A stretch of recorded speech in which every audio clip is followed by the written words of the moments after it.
जी नाज़रीन अस्सलाम वालेकुम। सिंध टीवी न्यूज़ जे स्पेशल प्रोग्राम में आऊं आहियां नियाज़ चनो। अॼु पेशावर में जेको अफ़सोसनाक वाक़ियो पेश आयो आहे जंहिंमें सीनियर वज़ीर बशीर बिलोर दहशतगर्दी जो शिकार थियो आहे। हिन मुल्क जो तमामु वॾो मसइलो दहशतगर्दी आहे।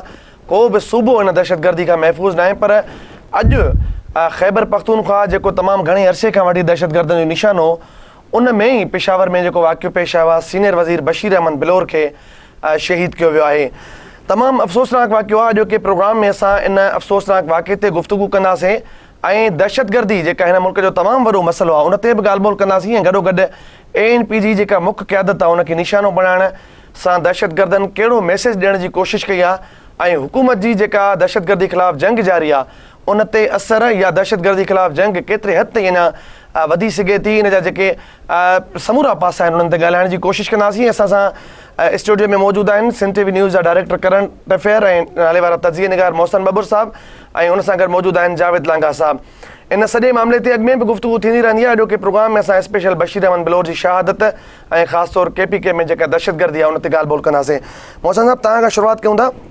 छा पियो लॻे बशीर अहमद बिलोर खे शहीद कयो वियो आहे? कहिड़ो मैसेज ॾियण जी कोशिशि कई वई आहे उन्हनि क़ुवतुनि पारां जेके तमामु घणे अरसे खां KPK में सरगर्म हुआ?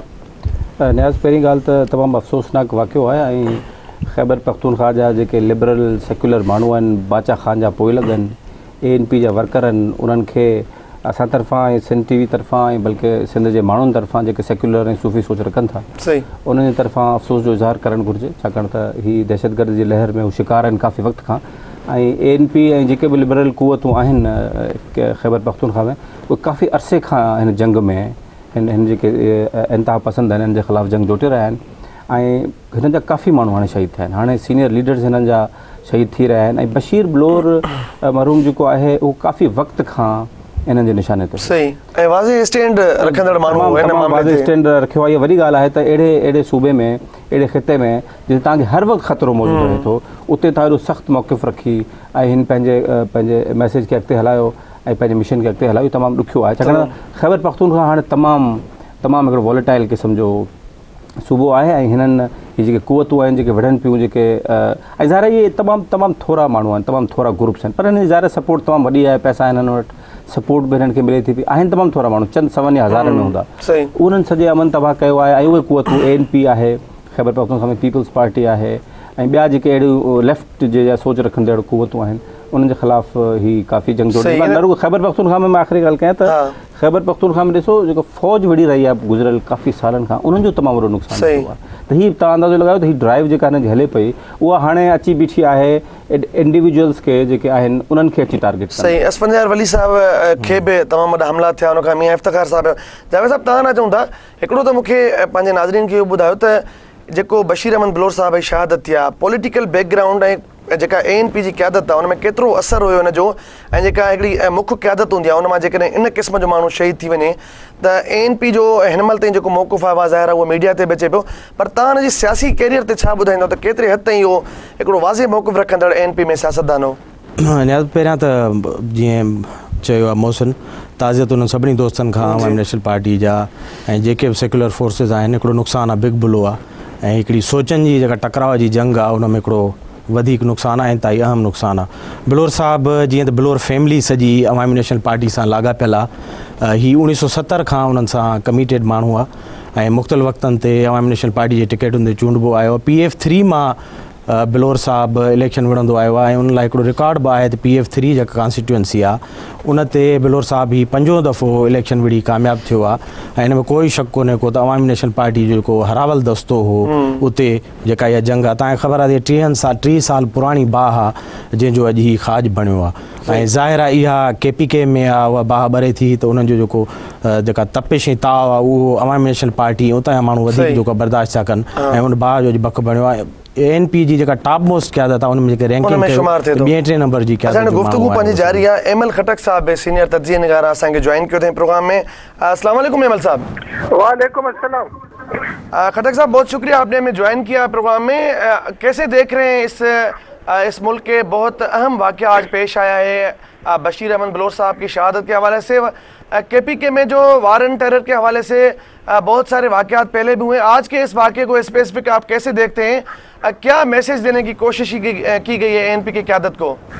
देखिए, इस किस्म के वाक़यात तो पहले भी होते रहे और शायद मुस्तकबिल में भी ये जारी रहे, लेकिन इस वाक़े की अहमियत इस हवाले से है कि बशीर अहमद बिलोर न सिर्फ सीनियर जो है ना सूबाई वजीर थे, बल्कि NP के बड़े जो है ना वो मकबूल रहनुमा भी थे, और ख़ासकर पेशावर सिटी जो सूबाई दारुल हुकूमत है, पेशावर सिटी में उनका काफ़ी असर रसूख और इसका अंदाज़ा आप खुद से लगा सकते हो कि वो 5 बार यहाँ से सूबाई असम्बली के मेंबर मुंतखब हुए हैं। उसके अलावा उसके भाई जो है ना वो यहाँ से कौमी असम्बली का इलेक्शन जीतते हैं, और एक दफा जो है ना उसके बेटे यहाँ से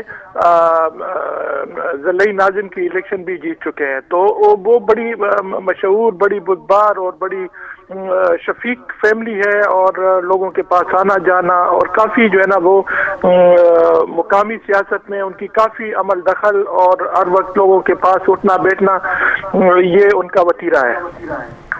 सही। अच्छा खटक साहब हमारे साथ लाइन पे रहिए, क्योंकि हमारे साथ स्टूडियो में मोहसन बबूर साहब मौजूद हैं, जावेद लांघा साहब। खटक साहब, मोहसन साहब लाइन थिया थोड़ो इलेक्शन में वेझो आहे, इन क़िस्म जी KPK में जेका दहशतगर्दी आहे ऐं इन क़िस्म जा तमामु वॾा वाक़िया ही इन पासे जेकॾहिं मां तव्हांखे थोरो तजियो ॼाणण जी कोशिशि कयां त इलेक्शन वारे प्रोसेस ते, छाकाणि त उन तरफ़ पाण हलूं पिया, असरअंदाज़ थी सघे थी जेके तालिबान जी हिकिड़ी सोच ऐं ज़हन आहे या जेके इन क़िस्म जूं क़ुवतूं आहिनि उहे चाहिनि थियूं त इन अहिड़े क़िस्म जा वाक़िया करे इन्हनि ते असरअंदाज़ बि थिए। हिकिड़ी ॻाल्हि न्याज़ त इलेक्शन जे प्रोसेस ते शायदि अहिड़े क़िस्म जा वाक़िया उन्हनि खे थोरो उनखे रंडक विझनि इलेक्शन प्रोसेस में, छाकाणि त कैंपेनिंग में माण्हू ईंदा ऐं सभु कुझु थींदो, पर मुंहिंजे ख़्याल में वोट गेन कोन करे सघंदियूं इहे क़ुवतूं। जेकॾहिं हिन जा माण्हू या हिननि जा जेके सपोर्टर्स आहिनि जेके इलेक्शन्स में बीहनि था, ऐं सभिनी खे ख़बर आहे कहिड़ियूं मज़हबी धुरियूं आहिनि, उहे जेके इलेक्शन में बीहनि था त उहो वोट शायदि गेन इन्हनि वाक़ियनि सां न करे सघनि, बल्कि नफ़रत वधंदी उनजे ख़िलाफ़, ANP जी सपोर्ट वधंदी वोट जी सूरत में जेकॾहिं इलेक्शन प्रोसेस अॻिते हले थो। बाक़ी मां नथो सम्झां त को हुननि खे एॾी सपोर्ट मिलंदी हिन वाले, छाकाणि त पेशावर में ख़ैबर पख्तूनख्वा सॼे सूबे में, पेशावर समेत सॼे सूबे में ANP जी सपोर्ट जेके बि मज़लूम हूंदो आहे हूअं बि नेचुरली तव्हां ॾिसो त मज़लूम जी सपोर्ट वधंदी आहे। ANP जी जंग आहे हुनमें जारी आहे, हुननि खे सपोर्ट मिली सघे थी, इन्हनि क़ुवतनि खे सपोर्ट मिली सघे थी, पर बहरहाल ईंदड़ इलेक्शन में ज़रूरु हिन जेका दहशतगर्दी आहे, हिन जेके वाक़िया आहिनि उनजो असरु ज़रूरु थींदो। हाणे उहो कहिड़े नमूने सां थिए थो, हुनजो शेप कहिड़ो बीहंदो, इहो अञा असांखे ॾिसणो आहे, पर बहरहाल ही ड्राइव ख़तरनाक आहे, इलेक्शन प्रोसेस के सॼे इन मामले के सवाल जो निशान ज़रूर बनाए। सही। अच्छा खटक साहब, दोबारा आपकी तरफ आता हूँ, जावेद लांघा साहब भी मौजूद हैं। मैं आपसे पूछना चाह रहा हूँ कि जैसे मोहसन साहब ने कहा कि इलेक्शन जो प्रोसेस है उस पर असरअंदाज होने की बात मैंने कही, तो ANP की क़यादत असफंदार वली साहब पे बहुत सारे हमले हुए हैं, मियाँ इफ्तिखार साहब के बेटे को शहीद किया गया, इस पूरे मामलात में आप क्या देख रहे हैं कि ANP की क़यादत का इस वक्त तक क्या मौक़िफ़ है, ख़ास तौर पर तालिबान के हवाले से, दहशतगर्दों के हवाले से, या इस पूरे प्रोसेस के हवाले से? जहाँ तक NP की क़यादत के मौक़िफ़ का ताल्लुक है, मेरे ख्याल में वो अभी तक इस मौक़िफ़ पे डटे हुए हैं कि तालिबान जो है ना वो इस इलाके में दहशतगर्दी की इलामत है, वो इस इलाके में बदी की क़ुव्वतों की इलामत है, और उसके खिलाफ जो है ना वो खड़े हैं मैदान में और डट के जो है ना खड़े रहने की बात कर रहे हैं। जहाँ तक इस वाक़े की ताल्लुक है, तो ये इंतखाबात की आमद है और इंतखाबी मुहिम तकरीबन जो है ना वो एलानिया और गैर एलानिया तौर पर शुरू हो चुकी है। तो इससे ये मैसेज ये भी दिया गया है कि इंतखाबी आइंदा का जो इंतखाबी अमल होगा वो कैसे होगा और उसमें क्या मुश्किलात पेश आ सकती है। आपको याद होना चाहिए कि इससे पहले तालिबान ने अपने एक बयान में बाकायदा ये कहा था कि वो जो है ना उन्होंने पाकिस्तान की सियासी जमातों को मुख्तलिफ कैटेगरीज में तकसीम किया है, और जो सेक्युलर और जमहूरी पार्टियां हैं जिसमें उन्होंने खुसूसी तौर पर ANP और MKM और PPP का नाम लिया था और कहा था कि अब वो इनके इंतखाबी अमल को सबोताज करने की कोशिश करेंगे। तो ये मेरे ख्याल में इलेक्शन की शुरुआत के मौके पे इस वाक़े का मकसद यही सिग्नल है कि वो जो है ना वो हमें आइंदा भी ऐसे उसके लिए तैयार रहना चाहिए, क्योंकि उन्होंने जो बात कही थी वो उस पर लगता है कि उन्होंने उस पर काम करना शुरू कर दिया। ठीक है खटक साहब, बहुत शुक्रिया आपने हमें प्रोग्राम में ज्वाइन किया। जावेद साहब तव्हां चाहंदो खटक साहब जो तजियो ॿुधो, असांखे ज़हनी तौर ते तैयार रहणु घुरिजे इन सूरत हाल में जेका खटक साहब ॻाल्हि कई। तव्हांखे बि लॻे पियो त KPK में त दहशतगर्दी तमामु वॾो मसइलो आहे, हालांकि आहे इहो पूरे मुल्क जो मसइलो, सिंध में सूरत हाल ॾिसूं, पंजाब में ॾिसूं, वाकई ज़हनी तौर ते तैयार रहण वारी जेका अहमद खटक साहब ॻाल्हि कई, तव्हां बि हिन सां एग्री कंदो त वाकई अहिड़ी सूरत हाल आहे? थ्रेट तो है मुझे ख्याल 2002 जो 8 वारी जेका इलेक्शन हुई गुजरियल उन में भी ANP के साॻे क़िस्म जा जेके पोटेंशियल थ्रेट हुआ ऐं तव्हांखे ख़बर आहे त उन कैंपेन दौरान भी तमाम घणा हिननि ते ब्लोज थिया, थोरो जो एॾो वॾो नुक़सानु कोन थियो, पर अवामी नेशनल पार्टी जीअं त पहिरें ॾींहं खां वठी उन सोच जे टकराव में आहे त उन्हनि खे हिकिड़ो जेको आहे उनजो कास्ट पे करणी आहे। ऐं शौरी तो तव्हां ॾिसो जेका सॼी लीडरशिप आहे उन्हनि जी, उहा चवे पई त असां आहियूं निशाने ते ऐं असां शौरी तौर उन निशाने ते आहियूं, असांखे ख़बर आहे त असां उन सोच सां टकराव में आहियूं, उन्हनि जे अॻियां बीठा आहियूं, बंदि बंदी बीठा आहियूं, असांखे उहा कास्ट पे करणी पवंदी। त मैसेज हिकिड़ो वॾो आहे कमिंग इलेक्शन में। पर मां नथो सम्झां त अवामी नेशनल पार्टी जी एॾी वॾी तारीख़ ऐं सॼी जुदोजहद आहे ऐं उते पंहिंजी सॼी कंपोज़िशन इलाइक़े जी खे सम्झनि था कीअं आहे हिकिड़े कंहिं पर्टिकुलर वाक़े मां। हा, वक़्ती तौरु हिकिड़ो हुनजो इम्पॉर्टेंट लीडर आहे ऐं लीडर वञण सां हिकिड़ो वक़्ती जेको आहे माण्हू खे बिलो पहुचंदो आहे, मायूसी थींदी आहे, पर वरी स्ट्रेंथ बि मिलंदी आहे। तव्हांजो तारीख़ जे अहिड़नि वाक़ियनि में उन्हनि पार्टियुनि खे सपोर्ट ऐं स्ट्रेंथ बि मिली आहे, जा अॻिते हली वधीक उन्हनि खे मानाइती जिदोजहद करण में, कन्वर्ट करण में मदद ॾींदी रही आहे। त ॿई पासा आहिनि हिन पासे जा जेका ह्यूमन साइकोलॉजी आहे। नाज़रीन, नंढिड़ो ब्रेक वठूं था। ब्रेक ते वञण खां अॻु में जेकॾहिं थोरी मालूमात तव्हां सां शेयर कयूं त बशीर अहमद बिलोर साहब जी जेका इंफॉर्मेशन आहे त 70 साल हुनजी उमिरि हुई ऐं 1970 में हुन ANP सां वाबस्तगी अख़्तियार कई। अॼु जेको वाक़ियो पेश आयो हिन खां अॻु में बि 3 भेरा दहशतगर्दनि पारां बशीर अहमद बिलोर साहब खे निशानो बणायो वियो ऐं जेका इतला आहिनि त दहशतगर्दनि जी हिट लिस्ट ते बि बशीर बिलोर साहब जो नालो हो। 5 भेरा जीअं जावेद साहब बि तव्हां ॻाल्हि कई त 5 भेरा सूबाई असेंबली जो मेंबर थी चुको आहे। हिन वक़्तु जॾहिं हुनजी शहादत थी आहे त ख़ैबर पख्तूनख्वा जो सीनियर वज़ीर। ब्रेक वठूं था। ब्रेक खां पोइ मोहसिन बबूर साहब खां हिन सूरत हाल ते तजियो वठंदासीं। असां सां गॾु रहिजो।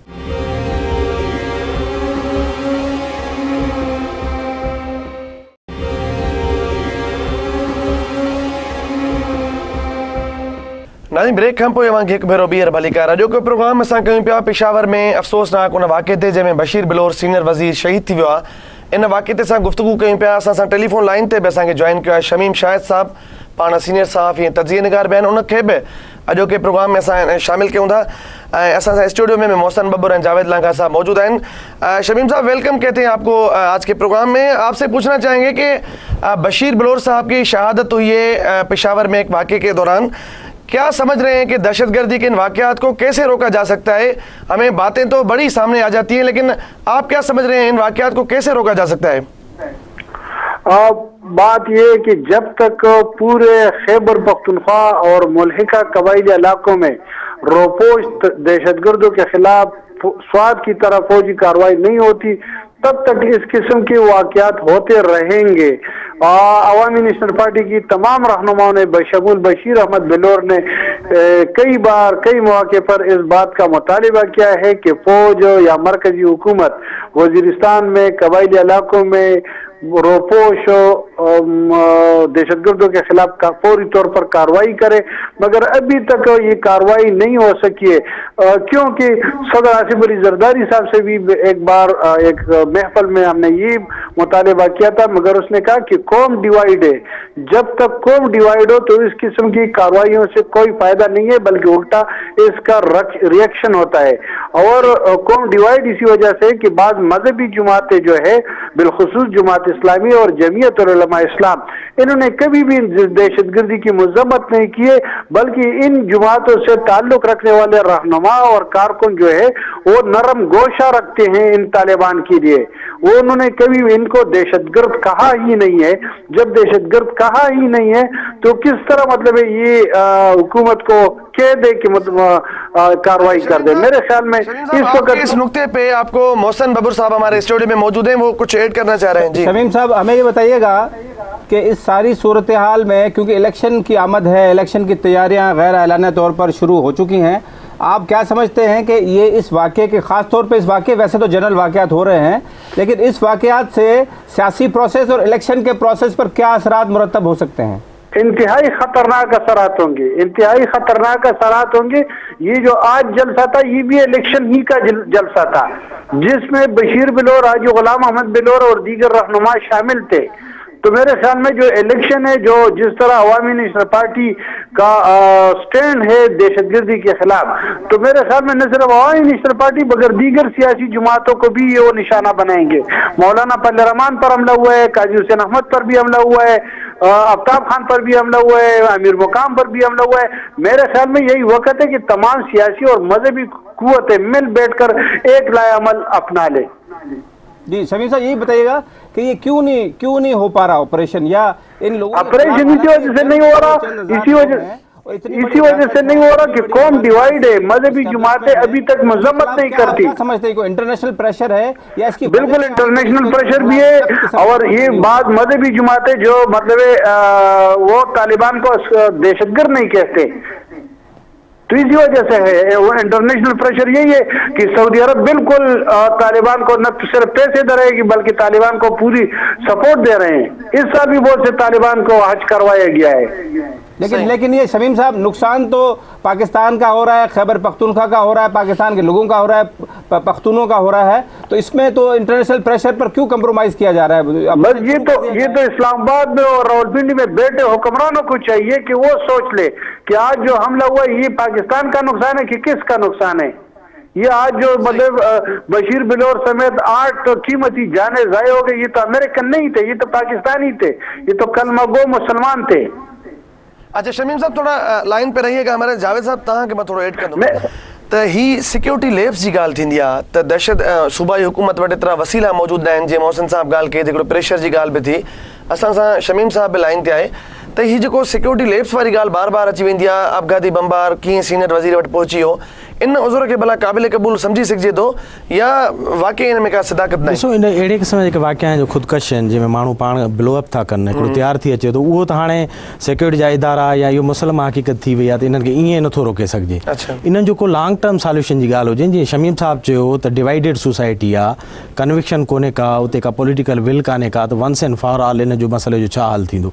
असल में इहो अकाउंट तमामु वॾो आहे, 40 साल 35 साल इहो तमामु वॾो पुराणो अकाउंट आहे, जंहिंमें हज़ारें गुमनाम माण्हुनि जूं जेके शहादतूं आहिनि ऐं नाले वारनि माण्हुनि जूं लीडरनि जूं शहादतूं आहिनि। हाणे तव्हां इन सां ऑर्डनरी वे में डील नथा करे सघो। हिकिड़ी अहिड़ी रियासत, हिकिड़ी सोसाइटी जेका पाण डिवाइडेड हुजे, उनखे कन्विक्शन न हुजे, त इन महाज़ खे ख़तमु कीअं कबो हमेशह लाइ। इंटरनेशनली इहे लिंक्स आहिनि उन जा जुड़ियल, ऐं इन जी बाउंड्रीज़ जाग्राफीज़ केॾियूं वॾियूं आहिनि। हिकिड़े पासे चाइना जे सिंकियांग ताईं, अफ़गानिस्तान सॼो उन जे असर में आहे, असांजो सॼो मुल्क जेको आहे टोटल उन जे असर में आहे। माण्हू भली थोरा आहिनि पर फ़िक्री तौर उहा जेका सोच एग्ज़िस्ट करे थी, उहा सोसाइटी खे डिवाइड थी करे। ऐं उनजी सपोर्ट जी ॻाल्हि थी त सपोर्ट बि मज़हबी तंज़ीमूं उनजी ओपनली सपोर्ट थियूं कनि, कॾहिं बि उन्हनि ईअं कंडेम न कयो आहे। त अहिड़ी डिवाइडेड सोसाइटी में त तव्हां अहिड़े क़िस्म जी रेमेडीज़ करे हर माण्हू खे हिकिड़ी पुलिस ॾींदो, सिक्योरिटी कंदी ऐं उहो मारे वेंदा। तव्हां बि ॻाल्हि कई सवेर त हिकिड़ो प्रेशर आहे, वरी हुन खां पोइ तव्हां इहो बि चओ त कार्रवाई छो नथी थिए। हाणे ही मुज़म्मतूं अफ़सोस जो इज़हार ठीकु आहे, इहो हिकिड़ो हुकूमती सतह थिए थो, पर इन मां ॿाहिरि निकिरी करे जीअं तव्हां ॻाल्हि कई त आङुरियुनि ते ॻणण जेतिरा माण्हू हेॾी वॾी रियासत हुकूमत ते क़ाबिज़ थी वञनि, त पोइ तव्हांखे नथो लॻे त ही जेके मुज़म्मतूं अफ़सोस क़िस्म जूं ॻाल्हियूं जेके सरकारी तौरु ऑफिशियल बयान ईंदा आहिनि, इन्हनि मां ॿाहिरि निकिरणु घुरिजे?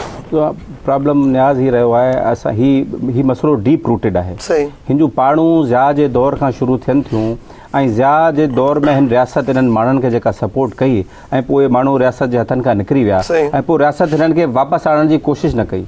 20 साल 25 साल ही पोइ मुख़्तलिफ़ मुल्कनि लाइ खेॾंदा रहिया, पोइ मुख़्तलिफ़ ग्रुप्स लाइ ही कमु कंदा रहिया पंहिंजो।